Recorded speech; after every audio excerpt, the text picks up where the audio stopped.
Souvent, quand on passe en orange, il y a avant un temps préalable d'échange avec Météo France. Souvent, ils nous appellent, ils nous disent écoutez, là, on va vous passer en orange sur tel ou tel, pour tel ou tel risque. Et nous, immédiatement, en fait, on a un système, c'est-à-dire que il y a une équipe qui est d'astreinte à la préfecture, donc voilà, des agents 24 heures sur 24, 7 jours sur 7, et eux, ils ont en charge de diffuser cette alerte d'abord au maire, via un logiciel de téléalerte qu'on appelle le logiciel Gala. Alors, ce qu'on demande, c'est qu'une fois effectivement que l'alerte est passée, que vous déclenchez vos PCS, c'est de nous tenir informés. Voilà, nous, on a besoin de savoir qu'en face, effectivement, les communes se sont organisées. Si c'est une inondation, on va dans le secteur, parce que nous, on a bien identifié nos secteurs, et on va dans le secteur faire passer des messages déjà auprès des habitants. Attention, soyez vigilants par rapport à votre secteur. Une fois qu'on a ce PCS, c'est indispensable, la cartographie en tête, les endroits les plus fragiles, de former nos équipes, et élus comme agents, et rien de mieux que des exercices.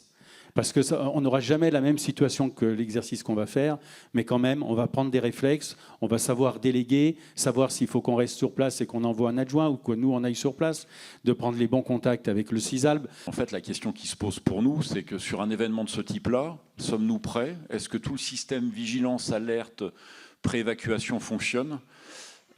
C'est aussi un des intérêts de ce soir, c'est de s'apercevoir qu'il y a le fonctionnement du PCS communal, et puis il y a quand on part sur un événement qui dépasse 10, 15 communes, comment est-on organisé pour faire face à ça? Et donc ça veut dire exercice intercommunal. On a effectivement fait l'acquisition d'un automate d'appel de la population, puisque l'alerte des populations incombe bien à la responsabilité du maire. En fait, donc quand le niveau de la rivière monte et dépasse le niveau N1 de préalerte, un capteur se déclenche qui envoie par onde radio un message pareil à un automate d'appel et qui envoie des SMS à toutes les personnes qui sont inscrites sur l'annuaire.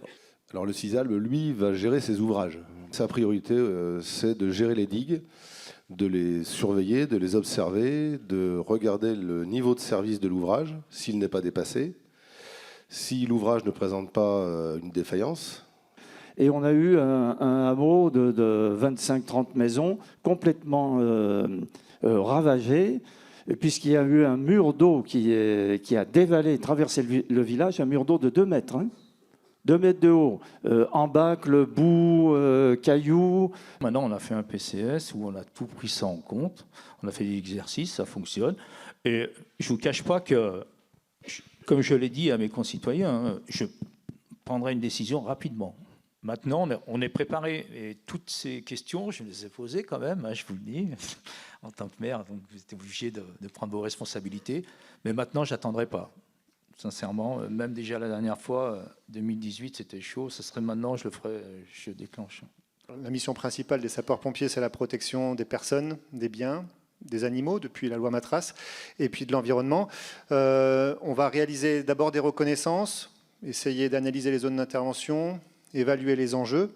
Ensuite, en matière de protection des personnes, ça va être des évacuations, on en a parlé, des mises en sécurité, ou des recherches de personnes disparues, ce qu'on peut redouter.